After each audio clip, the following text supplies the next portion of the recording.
Welcome back to our channel. So இப்போ நம்ம பார்க்க போகிறது தமிழ் இலக்கணத்தில் வினைமுற்று. ஓகேங்களா சார்? ஆல்ரெடி நம்ம வேர்ச்சொல் அறிதல் இதுக்கு முன்னாடி நம்ம பார்த்துருந்தோம். ஸோ அதுக்கு அடுத்த டாப்பிக்காக வினைமுற்று. ஸோ இந்த டாப்பிக்கில் பேசிக்காக கொடுக்குற இன்ஃபர்மேஷனை நல்லா தெளிவாக தெரிஞ்சுட்டா போதும். ஸோ அதுக்கப்புறம் எந்த கேள்வி கேட்டாலும் நம்மளால ஈஸியாக அந்த வினைமுற்று என்ன அப்படிங்கிறத நல்லா தெளிவாக தெரிஞ்சுக்க முடியும். ஸோ இந்த வீடியோவை முழுமையாக நீங்கள் பாருங்கள். ஸோ அப்போ தான் உங்களுக்கு சொல்லக்கூடிய அந்த முக்கியமான இன்ஃபர்மேஷன் சின்ன சின்ன இன்ஃபர்மேஷனா நல்லா தெளிவா தெரியும். ஓகேங்களா? ஸோ இந்த வினைமுற்று ஆக்சுவலா நம்மளோட பேட்ச் ஷெட்யூல்ல வேர் டு ஸ்டடிலாம் 8th ஸ்டாண்டர்ட்லையும் 10th ஓல்டு தமிழ்லையும் இருக்கு அப்படிங்கிறத நான் மென்ஷன் பண்ணியிருந்தேன். இப்போ ஃபர்ஸ்ட் நம்ம 8th தமிழ்லயே ரொம்ப கிளியரா இருக்கும். அதவே நம்ம தெளிவா நம்ம பார்த்துக்கலாம். அதவே சொன்ன இன்ஃபர்மேஷன் தான் 10th ஓல்டு தமிழ்ல இருக்கும். ஓகே, ஸோ அதையும் நம்ம ஓரளவு பார்த்துக்கலாம். ஃபர்ஸ்ட் இதை நல்லா கவனிங்க. வினைமுற்றுனா என்ன? ஃபர்ஸ்ட் அவங்க வினைச்சொல்னா என்ன அப்படின்னு சொல்லியிருப்பாங்க. ஓகே, ஸோ வினைச்சொல் அப்படின்னா என்ன அப்படிங்கிறத மென்ஷன் பண்ணியிருப்பாங்க. வினைச்சொல் அப்படிங்கிறது ஒன்றன் செயலை குறிக்கும் சொல் வினைச்சொல். ஓகே, வினை அப்படிங்கிறது என்ன? செயல். ஓகேங்களா? செயல். அப்போ நம்ம செய்யற செயல்ல குறிக்கக்கூடியது. இப்போ மலர் விழி எழுதினாள், கண்ணன் பாடுகிறான், மாடு மேயும். இந்த மாதிரி எழுதினால், பாடுகிறான், மேயும், இந்த மாதிரி வார்த்தைகள் எல்லாமே ஒரு செயலை குறிக்குது. ஓகே, அதனால இந்த எழுத்துக்கள்லாம் நம்ம என்னன்னு சொல்லலாம்? வினைச்சொல் அப்படின்னு சொல்லலாம். ஓகே, ரொம்ப தெளிவா நான் உங்களுக்கு சொல்றேன்.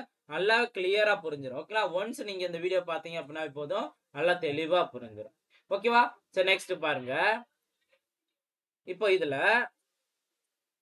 இதுக்கு அடுத்தது ஒன் மினிட்.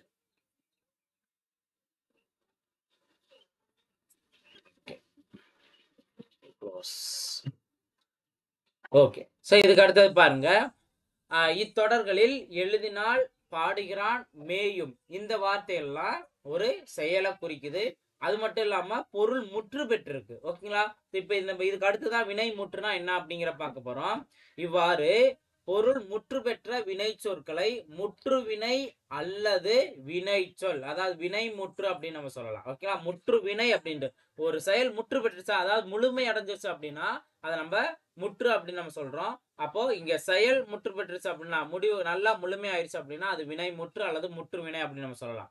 இப்ப இந்த வினை முற்று என்ன அப்படின்னா, 5 பால் 3 காலம் 3 இடம் ஆகிய அனைத்திலும் வரும். ஸோ இதெல்லாம் எக்ஸ்ட்ரா பாயிண்ட். அது என்ன? 5 பால், ஆண் பால், பெண் பால், பலர் பால், ஒன்றன் பால், பலவின் பால். ஓகே, ஸோ இந்த 5 பால்களே வரும். ஓகே, ஸோ இப்போ ஆடினான் அப்படின்னு சொன்னோம்னா அது ஆண் பாலை குறிக்கும். ஆடினாள் அப்படின்னு குறிக்க அது பெண் பாலை குறிக்கும். ஆடினார்கள் அப்படின்னு சொன்னோம்னா அது பலர் பாலை குறிக்கும். ஆடியது அப்படின்னு சொன்னோம்னா அது ஒன்றன் பால்ல குறிக்கும். உயர்திணை அக்ரிணை சொல்றோம்ல. அடுத்து ஆடியன அப்படின்னு பார்த்தோம்னா அது பலவின் பால்ல குறிக்கும். ஓகே, அது ஜஸ்ட் ஒரு எக்ஸாம்பிள். நீங்க இப்பதான் பேசிக்ஸ் நீங்க தெரிஞ்சுக்கிறீங்கன்னா தமிழ்ல இந்த மாதிரி வார்த்தையில ஏதாவது ஒரு வார்த்தையில வச்சு நீங்களா அதை கிரியேட் பண்ணி பார்க்கணும். ஓகே, நெக்ஸ்ட் 3 காலம். அது என்ன 3 காலம்? இறந்த காலம், நிகழ்காலம், எதிர்காலம். Okay, so past, present, future நம்ம சொல்றோம்ல. ஸோ 3 காலங்களே வரும். இப்போ எழுதினான் அப்படின்னு நம்ம சொல்லலாம், இது இறந்த காலம். எழுதுகின்றான் அப்படின்னு நம்ம சொல்லலாம், இது நிகழ்காலம். எழுதுவான் அப்படின்னு நம்ம சொல்லலாம், அது எதிர்காலம். புரியுதுங்களா? 3 காலத்திலையும் வரும். அதே போல 3 இடங்களிலும் வரும் அப்படின்னு சொல்றாங்க. அது என்ன 3 இடம்? தன்மை, முன்னிலை, படர்க்கை. ஓகே, நான் எழுதினேன் அப்படின்னு நம்ம சொன்னோம்னா அது தன்மையை குறிக்கும். ஓகேவா? அதே போல எழுதுகின்றாய் அப்படின்னு நம்ம சொன்னோம்னா அது முன்னிலையை குறிக்கும். ஓகேங்களா? அதே போல எழுதுகின்றனர், எழுதுவர் அப்படிங்கிற மாதிரி மென்ஷன் பண்ணோம்னா அது படர்க்கையை குறிக்கும். ஓகேங்களா? ஸோ தன்மை, முன்னிலை, படர்க்கை அப்படிங்கிற நம்ம தெரிஞ்சுக்கலாம். ஓகேங்களா? ஸோ இதுதான் வினை முற்று அப்படின்னா என்ன, அந்த வினை முற்று எந்தெந்த இடங்கள்லாம் வரும் அப்படிங்கிறத ரொம்ப கிளியராகவே நம்ம தெரிஞ்சுக்கலாம். ஸோ இது ஃபர்ஸ்ட் பாயிண்ட், இது செகண்ட் பாயிண்ட் அப்படின்னு நம்ம தெரிஞ்சுக்கலாம். அடுத்து வினைமுற்று. ஆக்சுவலா இங்க 2 வகைப்படும் அப்படின்னு மென்ஷன் பண்ணியிருக்காங்க. தெரிநிலை வினைமுற்று, குறிப்பு வினைமுற்று. இதுக்கு அடுத்தது இருக்கு ஏவல் வினைமுற்று, வீங்கோல் வினைமுற்று. அதையும் கிளியரா சொல்லியிருக்காங்க. ஓகே, ஸோ தெரிநிலை வினைமுற்றுனா என்ன இதை நம்ம பார்ப்போம். தெரிநிலை வினைமுற்று அப்படின்னா இப்போ ஒரு செயல் நடைபெறுதுல, ஒரு செயல் நடைபெறதுக்கு எல்லாத்தையுமே மென்ஷன் பண்றது. அதாவது செய்பவர், கருவி, நிலம், செயல், காலம், செய்பொருள், இந்த ஆறும் முதன்மையா ஒரு செயல் நடைபெறுவதற்கு இந்த ஆறும் முதன்மையானது அப்படிங்கிறத இங்க மென்ஷன் பண்ணியிருக்காங்க.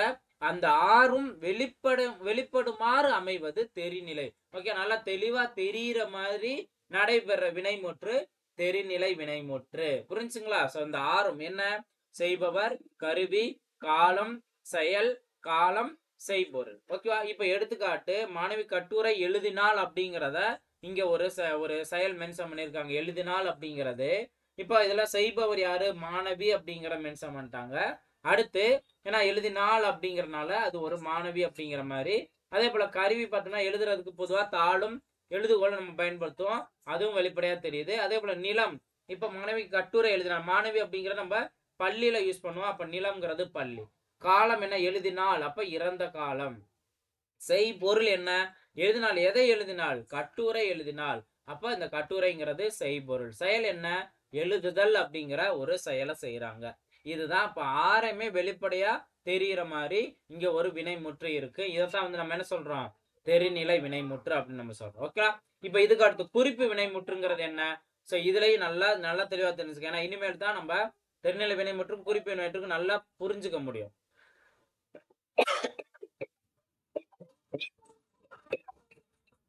ஓகே, சோ அப்போ பொருள், இடம், காலம், சினை, குணம், தொழில் ஆகியவற்றுள் ஒன்றினை அடிப்படையாக கொண்டு காலத்தை வெளிப்படையாக காட்டாது. அப்போ குறிப்பு வினைமுற்று என்ன? இந்த பொருள், இடம், காலம், சினை. சினைனா என்னன்னு சொல்லியிருக்கேன்? உறுப்பு அப்படின்னு சொல்லியிருக்கேன். இப்ப நம்மளோட கை அப்படிங்கிறது சினைன்னு சொல்லலாம். அதே போல ஒரு மரத்தோட இலை அப்படிங்கிறது சினைன்னு சொல்லலாம். ஒரு விலங்கோட கால் அப்படிங்கறத நம்ம சினைன்னு சொல்லலாம். ஓகே, அந்த சினைங்கிறது உறுப்பு. அதே போல குணம், தொழில் ஆகியவற்றுள் ஏதாவது ஒன்றை, ஓகே, இதுதான் ரொம்ப முக்கியமான, ஏதாவது ஒன்றை அடிப்படையாக கொண்டு காலத்தை வெளிப்படையாக காட்டாது செய்பவரை மட்டும் வெளிப்படையாக காட்டும் வினைமுற்று குறிப்பு வினைமுற்று. ஓகேவா? இப்ப இந்த எக்ஸாம்பிள் பார்க்கும்போது உங்களுக்கு நல்லா கிளியரா புரியும். இப்போ பொன்னன் அப்படிங்கிற ஒரு பேர். ஓகேவா? அப்ப அந்த பொண்ணு அப்படிங்கிற ஒரு பொருளை குறிக்குது. அப்ப இங்க கொடுத்திருக்கிறதுல ஏதாவது ஒன்ன மட்டும் குறிப்பிடுது. இது காலம் வந்துட்டு எதுவுமே தெரியாது. அப்ப நம்ம எழுதினாள் அப்படிங்கிற பார்த்தோம் அப்படின்னா இங்க நம்ம அது இறந்த காலம் அப்படிங்கிறது தெரியுது. பட் இங்க எதுவுமே தெரியாது, காலத்தை வெளிப்படையா காட்டாது. இதே மாதிரி பாருங்க, தென்னாட்டார் அப்படிங்கிற ஒரு பேரு. அப்ப தென்னாட்டார் அப்படிங்கிறது என்ன? இடத்தை மென்ஷன் பண்றது, தென்னாடு அப்படிங்கிற. அதே போல ஆதிரையான் அப்படிங்கிறது காலத்தை வெளிப்படையா காட்டுது. கண்ணன் அப்படிங்கிறது, இப்ப கண் அப்படிங்கிறது நம்மளோட உறுப்பு தானே. அப்ப அது சினைங்கிறத மட்டும் ஒரு குறிப்பிட்டு காட்டுறது. ஓகே, ஏதாவது ஒன்றினை அப்படிங்கிற மாதிரி நம்ம ஸ்டார்டிங்ல பார்த்தோம்ல, இப்ப அது மாதிரி வருது. அதே போல கரியன் அப்படின்னா அது பண்பு, குணத்தை மென்ஷன் பண்ணுது. எழுத்தன் அப்படிங்கிற ஒரு பேர் இருந்துச்சு அப்படின்னா எழுதுற அந்த தொழிலை மென்ஷன் பண்ணது, மற்றது எல்லாம் தெளிவா காட்டல. ஓகே, இந்த மாதிரி ஏதாவது ஒன்றினை மட்டும் இங்க குறிப்பிட்டு சொல்லக்கூடிய வினைமுற்று குறிப்பு வினைமுற்று. புரிஞ்சுங்களா? சோ இதுதான் இந்த மெயின் ரெண்டு மெயினானது. இதுக்கு அடுத்தது ஏவல் வினைமுற்று, வியங்கோல் வினைமுற்று. இதை நம்ம நல்லா தெளிவா புரிஞ்சுக்கணும். இப்ப பாருங்க, ஏவல் வினைமுற்றுனா என்ன? சோ ஏவல் அப்படிங்கிறது ஒரு செயலை கட்டளையிட்டு நம்ம சொல்றது. ஓகேவா? இப்ப பாருங்க, ஏவல் வினைமுற்றுனா என்ன? பாடம் படி. ஓகே, அவ்வளவுதான். பாடம் படி. ஒரு டீச்சர் வந்து ஒரு ஸ்டூடெண்ட்ட பாடம் படி அப்படின்னு சொல்லுவாங்க. இது ஒரு கட்டளை வாக்கியம் மாதிரி இருக்கும். அதே போல கடைக்கு போ அப்படிங்கிற சொல்லிடுவோம். இத்தொடர்கள் ஒரு செயலை செய்யுமாறு கட்டளை இடுகின்றன. ஓகே, இவ்வாறு தன்முன் உள்ள ஒருவரை ஒரு செயலை செய்யுமாறு ஏவும் வினைமுற்று ஏவல் வினைமுற்று. ஓகே, அது மட்டும் இல்லாம இது என்ன மோஸ்ட் எப்படி வரும்? கட்டளை வாக்கியமாவே அதிகமா இருக்கும். ஓகே, இப்போ இதுலயே வந்துட்டு ஏவல் வினைமுற்று ஒருமை பன்மை ஆகிய இரு இடங்கள்லயுமே வரும். ஒருமை பன்மை ஆகிய இரு இடங்கள்லயுமே வரும். இப்ப எழுது அப்படிங்கிறது ஒருமை. ஓகே, எழுது அப்படிங்கிறது ஒருமை. அதுக்கு அடுத்தது என்ன? எழுது மின் அப்படிங்கிறது பன்மை. ஓகே, எழுது அப்படிங்கிறது ஒருமைன்னு சொல்றான். அதே பன்மையில சொல்லலாம் அப்படின்னா எழுது மின் நம்ம சொல்லலாம். இதுவே இப்ப என்னவா மாறிடுச்சு? எழுதுங்கள் அப்படிங்கிற மாதிரி மாறிடுச்சு. ஓகே, அப்போ எழுது மின் இது வந்து ஒருமை பன்மைய குறிக்குது அப்படிங்கறத நம்ம தெரிஞ்சுக்கலாம். ஓகேங்களா? அடுத்து நம்ம பார்ப்போம். அடுத்து வியங்கோல் வினைமுற்று. வியங்கோல் வினைமுற்றுங்கிறது என்ன? அதாவது வியப்படைகிற மாதிரி வாழ்த்துதல், வைதல், விதித்தல், வேண்டல், இந்த மாதிரி ஒரு உணர்வுகளை நம்ம காமிக்கிற மாதிரி வரக்கூடியதான் வியங்கோல் வினைமுற்று. அப்ப வாழ்த்துதல், வைதல், விதித்தல், வேண்டல் ஆகிய பொருள்களில் வரும் வினைமுற்று வியங்கோல் வினைமுற்று. ஓகே, சாயப்பொருள். இப்ப வாழ்த்துதல் அப்படிங்கிறது என்ன? நம்ம வந்துட்டு நல்லா இருக்கணும், வாழ்க, இந்த மாதிரிலாம் சொல்லுவோம். வைதல் அப்படின்னு நம்ம சொல்லுவோம், ஒளிக அப்படிங்கிற மாதிரி சொல்லுவோம். விதித்தல் அப்படிங்கிற வாலியர், ஓகே, வாரல், இந்த மாதிரிலாம் நம்ம ஏதாவது ஒரு வாழ்த்தல், வைதல், விதித்தல், வேண்டல், ஏதாவது ஒரு பொருள்களை வரக்கூடியது வியங்கோல் வினைமுற்று. இந்த வியங்கோல் வினைமுற்று என்ன பண்ணும்? இரு திணைகளையும் காட்டும். உயர்திணை அக்ரின்னு சொன்னோம்ல, 5 பால்களையும் காட்டும். நம்ம ஸ்டார்டிங்ல பார்த்தோம்ல, ஆண் பால், பெண் பால், பலர்பால், ஒன்றன் பால், பலவின் பால். அதே போல 3 இடங்களையும் காட்டு. தன்மை, முன்னிலை, படர்க்கை. ஓகேங்களா? ஸோ இந்த 3 இடங்களையும் எல்லாத்தையுமே காட்டும் அப்படிங்கிறத மென்ஷன் பண்ணியிருக்காங்க. இதோட விகிதல், வியங்கோல் வினைமுற்றோட விகிதியல் எப்படி முடியும் அப்படின்னா, விகிதியல்னா கடைசியில எப்படி முடியும் அப்படின்னு அர்த்தம். ஓகே, விகிதியல் அப்படி இப்ப பகுதி அப்படின்னு பகுபத உறுப்பினர்களை நம்ம பார்ப்பீங்க. பகுதி அப்படின்னு இருக்கும், அதே போல விகுதி அப்படின்னு இருக்கும். ஓகே, ஸோ பகுதி அப்படின்னா தொடங்குறது. ஓகே, அது வந்து கட்டளை வைக்கமா இருக்கும். நம்ம வேர்ச்சொல் அறியறதுல பகுதிங்கிறதா வேர்ச்சொல்லா இருக்கும் அப்படிங்கிறத நம்ம பார்த்துருந்தோம். ஓகே, அதே போல இந்த வியங்கோல் வினைமுற்றோட வீதி கடைசியில் எப்படி முடியும் அப்படின்னா, இந்த பாயிண்ட் நல்லா ஞாபகம் வச்சுக்கோங்க. கா, இய, இயர், அல்லு. ஓகேங்களா? ஸோ இப்போ பார்த்தீங்க அப்படின்னா, வாழ்க லாஸ்டா கா அப்படிங்கிற முடியுதா? அப்போ இது வியங்கோல் வினைமுற்று. ஒளிக, இதுல வந்துட்டு இய இக அப்படிங்கிற மாதிரி, இங்கே கா அப்படிங்கிற முடியும். ஓகேங்களா? அதே போல வாலிய அப்படின்னு நம்ம சொல்லுவோம். ஓகே, வாலி அப்படின்னா இயல முடியும். அதே போல வாலியர் அப்படின்னு மென்ஷன் பண்ணுவோம். அப்ப இயர்ல முடியுதா? ஓகேவா? ஸோ அப்ப இந்த மாதிரி இயர்ல முடியுது. அதுக்கு அடுத்தது வாரல், அல் அப்படிங்கிறதுல முடியுது. இந்த மாதிரி கா, இய, இயர், அல் இந்த விகுதியில முடியுது அப்படின்னா அது என்ன சொல்லுவோம்? வியங்கோல் வினைமுற்று அப்படின்னு சொல்லுவோம். புரிஞ்சுங்களா? ஸோ ரொம்ப ரொம்ப சிம்பிளான ஒரு கான்செப்ட் தான் இந்த பாயிண்ட். நான் சொன்ன முக்கியமான பாயிண்ட்ஸ் நல்லா தெளிவா நோட் பண்ணிக்கணும். இப்போ ஏவல் வினைமுற்றுக்கும் வியங்கோல் வினைமுற்றுக்கும் என்ன வேறுபாடு? இப்போ நம்ம பார்த்த விஷயங்களே இங்க ஒரு டேபிளா கொடுத்துருப்பாங்க.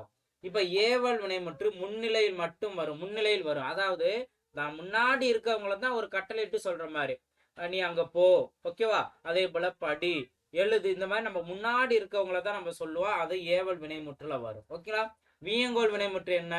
இரு திணை, ஐம்பால், மூவிடங்களிலும் பொதுவாய் வரும். ஓகேவா? பொதுவாய் வரும்.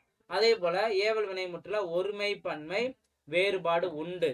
ஆனா இதுல வியங்கோல் வினைமுற்றுல வேறுபாடு கிடையாது. இப்ப வாழ்கன்னு சொல்றோம், அது ஒரு ஆளை நம்ம சொல்றோமா, பல பேர்த்த நம்ம சொல்றோமா அப்படிங்கிறது தெரியாது. அப்போ ஒருமை பன்மை வேறுபாடு இல்லை இதுல வியங்கோல் வினைமுற்றுல.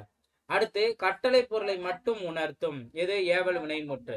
நம்ம ஆல்ரெடி பாடம் படி அப்படிங்கிற மாதிரி நம்ம சொல்றோம், அது கட்டளை பொருளை மட்டும் உணர்த்தும் அப்படிங்கிற மாதிரி நம்ம பார்த்துருக்கோம். ஆனா வியங்கோல் வினைமுற்று என்ன? வாழ்த்துதல், வைதல், விதித்தல், வேண்டல் ஆகிய பொருள்களை உணர்த்தும் அப்படிங்கிறத நம்ம பார்த்துருந்தோம். ஓகே, அடுத்து ஏவல் வினைமுற்று வீதி பெற்றும் வீதி பெறாமலும் வரலாம், ரெண்டுமே வரலாம். ஓகே, இப்ப பாடம் படி அப்படின்னு சொல்றோம், விகுதி பெறாமல் வீதி பெற்று இருக்கு அப்படிங்கிற மாதிரி நம்ம எடுக்கலாம். அதே போல படி அப்படிங்கிற மாதிரி நம்ம காமனா நம்ம சொன்னாலுமே கூட அது வந்துட்டு வீதி பெறாமலும் வருது அப்படிங்கிற மாதிரி நம்ம எடுத்துக்கலாம். அப்ப விகுதி பெற்றும் வீதி பெறாமலும் வரும் அப்படிங்கிறத நம்ம எடுத்துக்கலாம். அதே இது வியங்கோல் வினைமுற்றுல என்ன? விகுதி பெற்றே வரும் அப்படிங்கிறது தான் இதுக்கான. ஓகே, ஸோ ரெண்டுக்குரிய டிஃப்ரென்ஸ் நம்ம தெளிவா நம்ம தெரிஞ்சுக்கணும். ஓகேங்களா? ஸோ நெக்ஸ்ட் நம்ம பார்ப்போம். இப்போ அவ்வளோதான், இதுதான் முக்கியமான விஷயம். இதை நம்ம தெரிஞ்சாச்சு.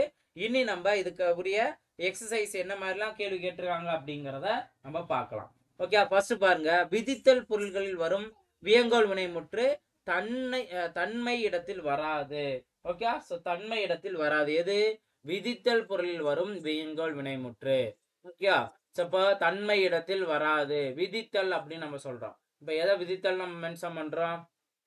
இப்போ வாரல் இந்த மாதிரிலாம் நம்ம சொல்லும்போது அது தன்மை இடத்தில் வராது அப்படிங்கிறத இந்த ஒரு பாயிண்ட் நம்ம தெரிஞ்சுக்கணும். அடுத்து நெக்ஸ்ட், இயர், அல் ஆகிய 2 விதிகள் தற்கால வழக்கில் இல்லை, செய்யுள் வழக்கில் மட்டுமே உள்ளன. இது இருக்கு. ஓகே, நம்ம அது அப்போதைக்கு என்ன அப்படிங்கிறத நம்ம பார்த்துக்கலாம். இயர், வாலியர், வாரல் இந்த மாதிரி நம்ம தல் அப்படிங்கிற மாதிரிலாம் அல் இந்த மாதிரிலாம் நம்ம யூஸ் பண்ணோம்ல. ஓகேவா? ஸோ இதெல்லாம் வந்துட்டு தற்காலத்தில் பயன்படுத்தலை அப்படின்னு சொல்றாங்க. அப்போ அந்த வாழ்க இந்த மாதிரி ஒளிக இந்த மாதிரி சொல்லும் போதே அது வியங்கோல் வினைமுற்று அப்படிங்கிறத நம்ம தெரிஞ்சுக்கலாம். ஓகேங்களா? இப்போ இதுக்கு அடுத்தது பாருங்க, மாடு, மதிப்பீட்டு கேள்விதான். மாடு வயலில் புல்லை மேய்ந்தது.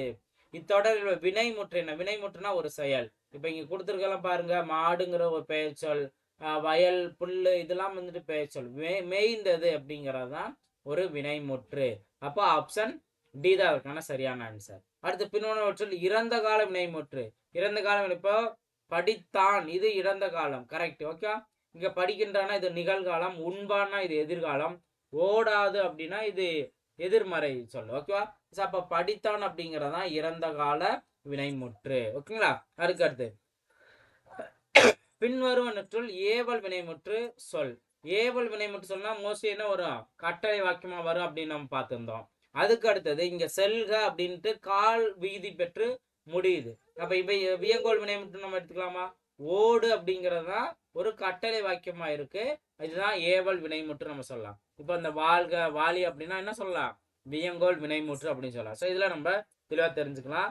இது போக வேற என்ன இருக்கு? இந்த வினைமுற்று சம்பந்தமா என்னென்ன இருக்கு அப்படிங்கிறத நம்ம பார்த்துக்கலாம். ஓகேவா? இது எழுத்துக்கள், இது தொடர் வகைகள், இதுவும் நம்மளுக்கு இல்லை. இப்ப பாருங்க, இளமையில் கல். இளமையில் கல் அப்படிங்கிறது ஏவல் வினைமுற்றுங்கிற மாதிரி வரும். ஓகே, அப்போ இளமையில் கல் அப்படிங்கிற வாழ்த்தல், ஏவல், வேண்டுதல், வாழ்த்தல், வைதல் அப்படிங்கிற பொருள்கள்ல விளை தொடர் அப்படிங்கிறது இருக்கு. உன் திருக்குறள் நூலை தருக, அப்ப இது வேண்டுதல். உழவு தொழில் வாழ்க அப்படின்னு நம்ம சொல்றோம், இது வாழ்த்துதல். கல்லாமை ஒளிக அப்படின்னு சொல்றோம், இது வைதல். ஸோ இந்த மாதிரி வியங்கோல் வினைமுற்று மாதிரி வரக்கூடிய சொற்கள்ங்கிறது இங்க இருக்கு. ஓகே, அதுக்கு அடுத்தது உணர்ச்சி தொடர். இதெல்லாம் வந்து தொடர் வகைகள்ல வரக்கூடியதான். மற்றபடி இங்க நம்ம வினைமுற்று நம்ம பார்க்குறோம், அந்த கான்செப்ட் இங்க இல்லை. இப்ப நீங்க இந்த பாக்ஸ்லாம் நீங்க பாக்குறீங்க அப்படின்னா, இந்த பாக்ஸ்ல ஆண்பால், பெண்பால், பலர்பால், ஒன்றன்பால், தன்மை, முன்மை, முன்னிலை, படர்க்கை, இந்த மாதிரி காலத்தையும் பால் இதையும் வந்துட்டு மென்ஷன் பண்ணக்கூடிய மாதிரி வார்த்தையில மாத்தணும். இது நம்ம வினைமுற்றுக்குன்னு இல்லை. இப்ப ஆண்பால் அப்படிங்கிற போது நடக்கிறான்னு சொல்றோம், பெண்பால் என்ன நடக்கிறாள் அப்படின்னு நம்ம மென்ஷன் பண்ணணும். ஓகேங்களா? பலர்பால் அப்படின்னா நடக்கிறார்கள். நான் ஆரம்பத்திலே என்ன சொன்னேன்ல, நடக்கிறார்கள். அதே போல ஒன்றன் பால் அப்படின்னா நடக்கிறது. ஓகே, நடக்கிறது அப்படின்னு நம்ம மென்ஷன் பண்ணலாம். பலவின் பால் அப்படின்னா நடக்கின்றன, நடக்கின்றன அப்படிங்கிற மாதிரி மென்ஷன் பண்ணலாம். தன்மை அப்படின்னா நடக்கிறேன், நடக்கிறேன் அப்படின்னு நம்ம சொல்லலாம். முன்னிலை அப்படின்னா நடக்கிறாய் அப்படின்னு நம்ம மென்ஷன் பண்ணலாம். அதே போல படர்க்கை அப்படின்னா நடக்கிறார்கள். இந்த மாதிரி நம்ம பலர்பாலும் படர்க்கை காட்ட சொல்லலாம். ஓகே, நடக்கிறார்கள் அப்படின்னு. இறந்த காலம் அப்படின்னா நடந்தான் அப்படின்னு நம்ம சொல்லலாம். நிகழ்காலம் நடந்து கொண்டு இருக்கிறான், நடந்து கொண்டு இருக்கிறான் அப்படிங்கிற மாதிரி நம்ம மென்ஷன் பண்ணலாம், இருக்கிறான் அப்படின்ட்டு. அதே போல எதிர்காலம் நடப்பான் அப்படிங்கிற மென்ஷன் பண்ணிட்டாங்க. ஓகே, இந்த மாதிரி தான். அதே போல வேர் சொல் அறிதல் அப்படிங்கிறதையும் அடுத்து கொடுத்துருக்காங்க. இது பாருங்க, வேர் சொல்லும் நம்ம ஆல்ரெடி நம்ம பார்த்ததான். நடக்கிறது அப்படின்னா நட, போனான் அப்படின்னா போ, சென்றான் அப்படின்னா செல், உறங்கினான் அப்படின்னா உறங்கு, உறங்கு, வாலி அப்படின்னா வாழ், பேசினான் அப்படின்னா பேசு. அடுத்து வருக அப்படின்னா வா, தருகிறான் அப்படின்னு தருகின்றனர் அப்படின்னா தா, பயின்றனர் அப்படின்னா பயில், பயில். அடுத்தது கேட்டார் அப்படின்னா கேள். இதுதான் வந்துட்டு இதோட வேர்ச்சொல் அப்படிங்கறத நம்ம தெரிஞ்சுக்கலாம். ஓகேங்களா? ஸோ இந்த வினை முற்று சம்பந்தமா என்னென்ன இன்ஃபர்மேஷன் கொடுத்தாங்களோ இது எல்லாமே நம்ம தெளிவா நம்ம தெரிஞ்சுக்கிட்டோம். ஓகேங்களா? புரிஞ்சா? இப்ப இதை வச்சு நீங்க இதை நல்லா தெரிஞ்ச பின்னாடி 10th புக்கை நீங்க கவனிங்க. ஸோ 10th புக்லையுமே இந்த மாதிரி இயல்கள் வச்சு கொடுத்துருக்காங்க. அது என்ன அப்படிங்கிறத பாருங்க. பார்த்தீங்க அப்படின்னா ஃபர்ஸ்ட் கம்பர் இயல் 3ல இயல் 2 கடிதம், நிலம், தொகை சொல், வினை எச்சம். எஸ், இங்க மென்ஷன் பண்ணியிருக்காங்க. வினை முற்று மென்ஷன் பண்ணிட்டு அதுக்கப்புறம் வினை எச்சம், இந்த மாதிரிலாம் பெயர் எச்சம் இதெல்லாம் நோட் பண்ணியிருக்காங்க. ஆல்ரெடி நம்ம டிஸ்கஸ் பண்ணாதான் இங்க நோட் பண்ணியிருக்காங்க. ஓகேங்களா? ஸோ அதை ஒன்ஸ் நம்ம பார்ப்போம். எல்லாத்தையும் ஃபர்ஸ்ட் கிளியர் பண்ணிடலாம். பாப்பா படிச்சுட்டு இருந்தது, அப்படியே வந்து விளாண்டாங்க. நான் பேர்லாம் எழுதி விளாண்டுக்கிட்டு இருந்திருக்காங்க. ஓகே, பாருங்க.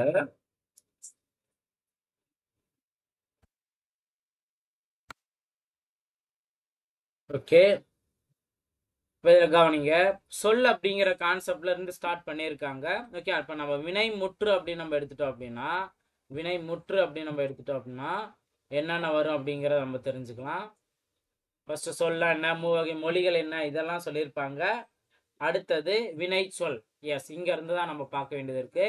10th ஓல்டு தமிழ்ல இங்க பாருங்க, ராமன் வந்தான், கண்ணன் நடந்தான், இந்த மாதிரி சொல்லிட்டு ராமன் கண்ணெல்லாம் வந்துட்டு ஒரு பெயர்கள்ல குறிக்கிறதுனால பெயர் சொல் அப்படிங்கிற சொல்லியிருப்பாங்க. வந்தான், நடந்தான், இந்த மாதிரி வார்த்தைகள் தானே இருக்கு. இந்த சொற்கள் தான் ஒரு வினையை செயல்களை குறிக்கிறதுனால இதை வினை சொல் அப்படின்னு மென்ஷன் பண்ணியிருக்காங்க. இவையே வந்துட்டு என்ன சொல்றாங்க, பயனிலையாகவும் முடிக்கும் சொற்களாகவும் உள்ளன அப்படின்னு மென்ஷன் பண்ணியிருப்பாங்க. இவ்வாறு எழுவாய் செய்யும் செயல் அல்லது தொழிலை குறிக்கும் சொற்கள் வினை சொற்கள். எழுவாய்ங்கிறது என்ன, இப்ப இந்த ராமன் என்ன வேலை செஞ்சா, என்ன செயலை செஞ்சா, அதே போல கண்ணன் என்ன செயலை செஞ்சா அப்படிங்கிறத அந்த செயல் அல்லது தொழிலை குறிக்கக்கூடிய சொற்கள் வினை சொற்கள் அப்படிங்கிற மென்ஷன் பண்ணியிருக்காங்க. அடுத்தது வினை முற்று அப்படிங்கிறது இப்ப அருளரசு வந்தான் அப்படின்னு மென்ஷன் பண்ணியிருப்பாங்க. அதே போல வளவன் நடந்தான் அப்படின்னு மென்ஷன் பண்ணியிருப்பாங்க. அப்போ வந்தான், நடந்தான், இந்த வினை சொற்கள்லாம் பொருள் வந்து முற்று பெற்றிருக்கு. ஓகே, முழுமை அடைஞ்சிருக்கு. அதனால இது என்ன சொல்லியிருக்காங்க, முற்று பெற்று வந்துள்ள வினை சொற்கள் வினை முற்றுகள் அல்லது முற்று வினை என்று அழைக்கப்படும். புரிஞ்சுங்களா? இதை நம்ம தெளிவா தெரிஞ்சுக்கிறோம். இப்ப இதுக்கப்புறம் பாருங்க, வந்தான், நடந்தான் என்னும் வினை முற்றுகள் ஆண் என்னும் வீதி பெற்றுள்ளதால் உயர்தினையும் ஆண் பாலையும் ஒருமை என்ற எண்ணையும் படர்க்கை இடத்தையும் உணர்த்துகின்றன. ஓகேவா? இந்த மாதிரி ஆண், நடந்தான், வந்தான், போனான் அப்படிங்கிற மாதிரி. அதே போல வந்தால், நடந்தால், இந்த மாதிரி ஆள் இந்த மாதிரி வந்தாலும் இது வந்து வினை முற்றோட அந்த விகுதி சொற்கள். விகுதினா என்ன, கடைசியில வரக்கூடியது. நடந்தான் ஆண் அப்படின்னு வருதா? ஓகேவா? அப்போ இது ஆண்பால் வினைமுற்று, ஆண்பாலையும் உயர்தினையும் ஒருமையும் இந்த மாதிரி குறிக்குது அப்படிங்கிற மென்ஷன் பண்ணியிருப்பாங்க. ஓகேவா? வினைமுற்று எழுவாய்க்கு பயனிலையாகவும் அமையும். பயனிலைங்கிறது ஒரு செயலை குறிக்கக்கூடியதா இருக்கும். அதுக்கு அடுத்தது முக்காலத்தில் ஒன்றை உணர்த்தும் திணை பால், முக்காலத்தில் ஒன்றையும் உணர்த்தும், அதுக்கப்புறம் திணை பால் எண் இடங்களை காட்டும் வினைமுற்று தெரிநிலை வினைமுற்று குறிப்பு வினைமுற்று என இரு வகைப்படும். ஓகே, சோ தெரிநிலை வினைமுற்று குறிப்பு வினைமுற்று. தெரிநிலை வினைமுற்றுனா என்ன, அகை நம்ம சொன்னதே சொல்றாங்க. இப்போ செய்பவன், கருவி, நிலம், செயல், காலம், செய்பொருள் என்னும் ஆறையும் தெரிவித்து காலத்தை வெளிப்படையாக காட்டுவது தெரிநிலை வினைமுற்று. தெரிநிலை வினைமுற்று. ஓகேவா? இப்ப இதுல உழுதான் அப்படின்னு இருக்கு. உழுதான் அப்படிங்கிறனா செய்பவன் யாரு, உழுதுறது வந்து உழவன் தான் செய்வாங்க.